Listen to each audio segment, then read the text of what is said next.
When we're buying a wig, we want it to look impossibly natural. We don't want anyone to be able to detect it. We want it to look like it is growing straight out of our heads. But most times when we get our wig, take it out of the box and put it on our head, it might not meet that expectation that we had in our minds for how natural it looks. My name's Jess from Hair Loss Girl Boss, and today I'm going to share some of the tips and tricks that I've been using to help my wigs look realistic. First up, try changing your part. You might like a side part on one side or the other, or you might like a middle part.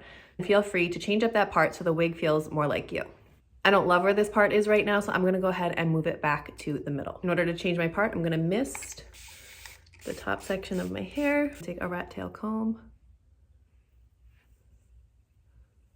part it where I want it. Another trick for making it look more natural is don't have a completely perfect part. When the part looks too perfect and the hair looks too perfect, it's gonna look wiggy. So I always like to make my parts a little crooked and a little imperfect. As I'm working on resetting this part, here's another tip. You want your wig to be styled up and away from your face. When you have it kind of hanging down like this, and you start to get that triangle shape here on your forehead, it's gonna have your wig look more wiggy. So you want to try to style your wig up and away from your face for a more natural look. So I'm gonna use a hot brush to achieve that. The cord on my hot brush would not reach for where I was standing, so we're gonna come in the bathroom to do this, but this is the one I use. This is a Conair Infinity Pro. I have it linked in my Amazon storefront. I love this tool for styling the hair up and away from the face. Before I turn it on and make a lot of noise, the way I'm going to do it is just pull up and back. The only thing you want to be aware of is if you are around lace, this is a lace front wig, you're going to want it on the cool setting when you're around the lace. When I'm over the silk top part of the wig, I do have it on a heat setting.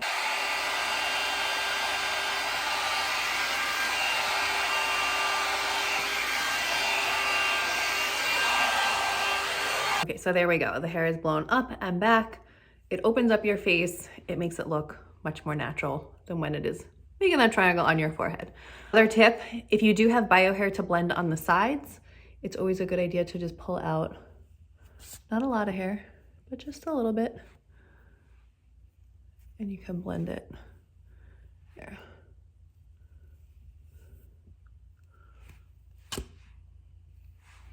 All right, next tip, and this is probably the one that I talk about the most, but it's using makeup powder to your advantage. I put makeup powder in the part line, but I also use a darker hair powder along the sides here because I do have dark bio hair and sometimes the lace overlaps, or if I'm going to kind of brush my hair back away from my face, I don't want this to show. So I'm gonna use the Me Cosmetics Ultimate Scalp Foundation. I'm using the color Black Brown. It comes in a bunch of different shades, so I'm sure there's one that will match your hair color. I do have this linked, I believe, on my website, and I do have a code JESS25 for 25% off. I'm just gonna take a makeup brush, tap a little bit on there,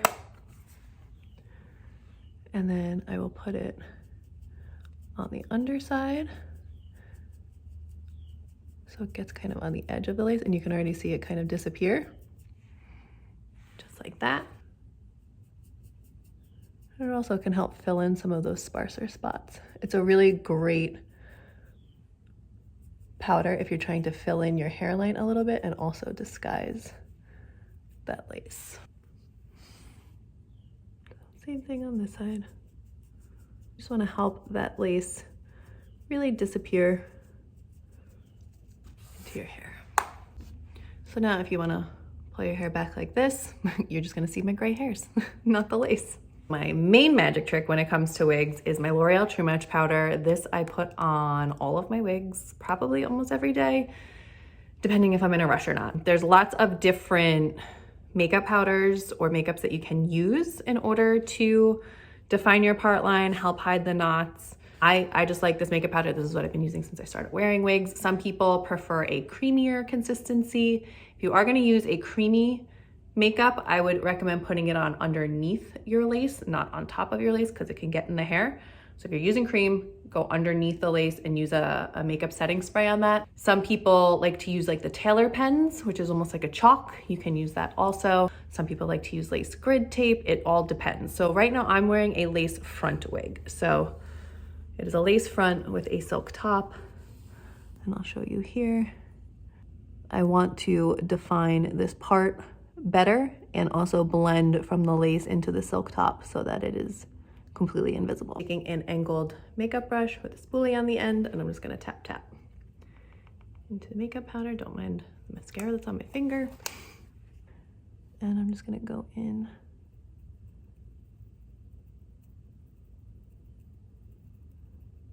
right there to start.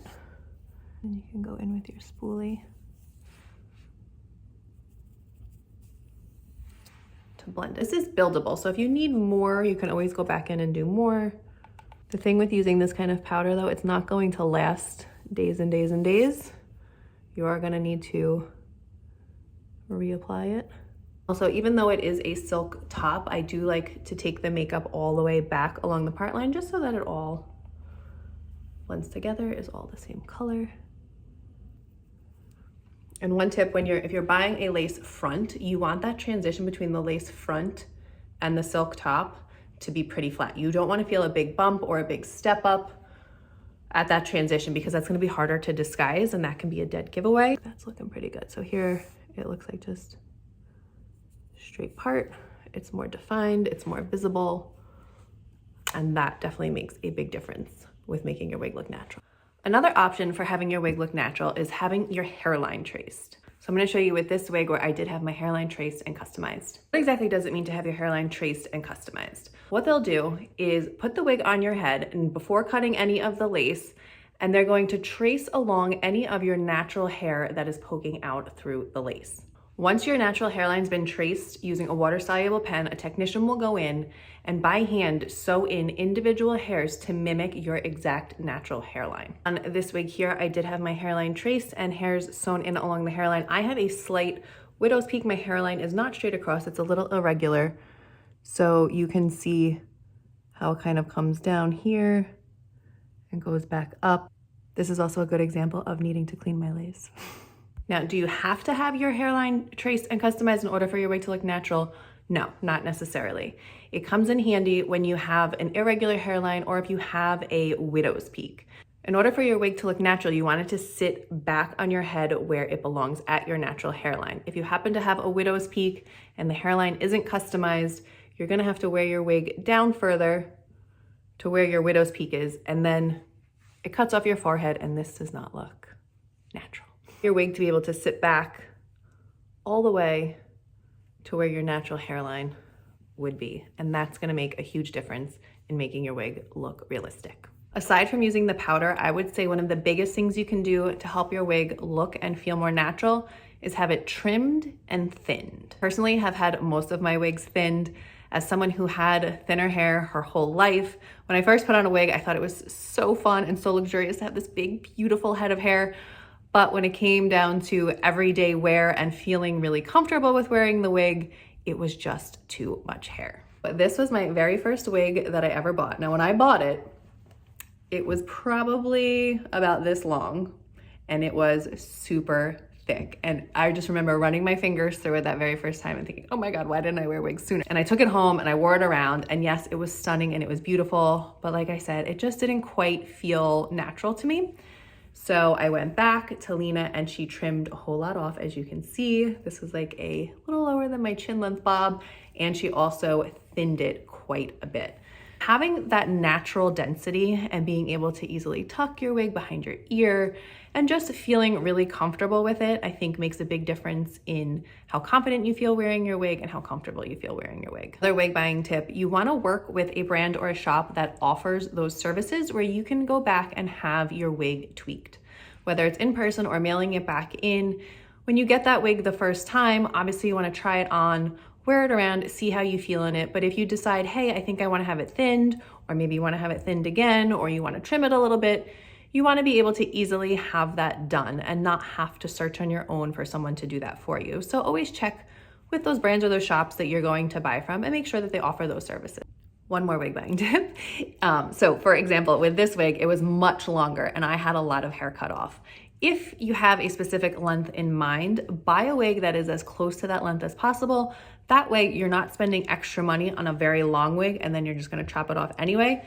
Save yourself the money and buy a wig that is as close to your desired length as possible. A few other things to consider with having your wig be undetectable is there are wigs with bleached knots.